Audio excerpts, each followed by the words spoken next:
Welcome back to my channel. So आज की इस वीडियो में मैं ये पॉट डेकोरेट करने वाली हूँ। डेकोरेटेड है, लेकिन आप देखोगे कि कैसे डेकोरेट करी हूँ। और मैंने इसे सिर्फ नॉर्मल रॉक्स और कुछ खास से डेकोरेट किया है। देखिए कितना सुंदर है। तो वीडियो को एंड तक देखते रहेगा। तो चलिए इस वीडियो को स्टार्ट करते हैं।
आई होप आपको ये वीडियो अच्छी लगी होगी। तो इस वीडियो को एक लाइक कर दीजिएगा और ऐसे ही वीडियोस देखने के लिए मेरे चैनल को सब्सक्राइब कर दीजिएगा और साथ ही बेल आइकन को प्रेस कर दीजिएगा, ताकि जब भी मैं कोई नई वीडियो अपलोड करूँ तो आपको नोटिफिकेशन मिलता रहे।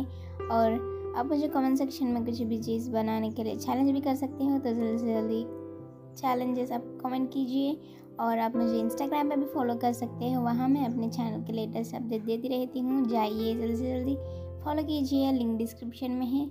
और इस वीडियो को ज़्यादा से ज़्यादा शेयर कीजिए। एंड चलिए मिलते हैं अगली वीडियो में। तब तक टेक केयर, बाय बाय, अल्लाह हाफिज़।